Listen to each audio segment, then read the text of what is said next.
Breaking news! The Kansas-Nebraska Act has been put into effect, and it is striking controversy between pro-slavery and anti-slavery citizens. So why did this act come into place? American politician and lawyer Stephen A. Douglas sparked this idea in order to organize the territories of Nebraska and Kansas and open them up to popular sovereignty, even though doing this repeals the Missouri Compromise that Northerners are so fond of. So, let's turn this over to Ella, who is live on the scene with Stephen A. Douglas himself to explain his thoughts behind the passing of this act. Thank you, Natalie. I'm here now with Stephen Douglas with a few questions about his thoughts on everything going on with the act that it's passed. So firstly, why did you pass the Kansas-Nebraska Act?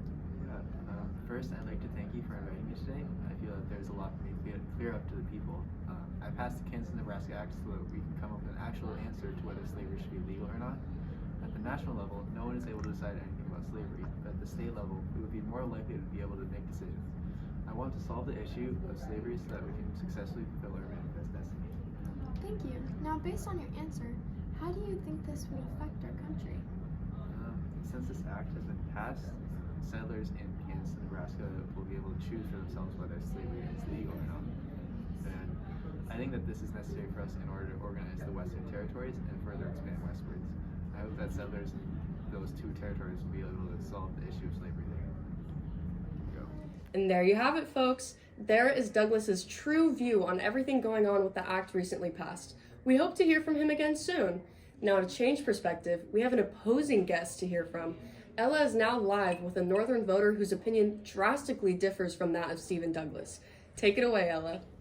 I understand that those of you from the northern states don't necessarily agree with this act. So I must ask, why do you oppose the Kansas-Nebraska Act?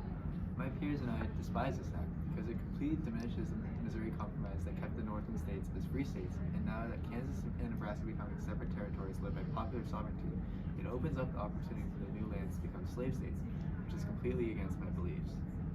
Thank you for your honesty. I know how hard this transition must be for you. I realize that support free states. So what outcome do you expect from this act regarding slavery? Already there are Southerners gaining numbers in Kansas so that they can win the vote of slavery and move into popular sovereignty. So I'm expecting slavery to take over our country. This idea scares me and my peers. We are fearful for how far this disagreement with the South will go. We also see rising tensions between us and the South, which could lead to violence or war. I know you aren't alone in the fear of war. I think that we're a little on edge right now. Knowing the anxiety behind a war breaking out, how do you feel about popular sovereignty? I'm against it because I know that this idea of self-government will appeal to the majority, being Southerners, who will promote the extension of slavery to the territories. The Missouri Compromise gave us from the North fairness in our beliefs of free states, and popular sovereignty abolishes that fairness as a whole.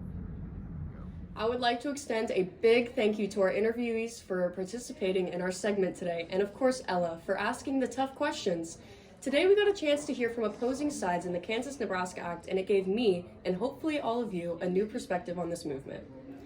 I greatly appreciate the honest words from Douglas and his willingness to answer some controversial questions, but I will have to side with the North when it comes to how this act is and will affect our country.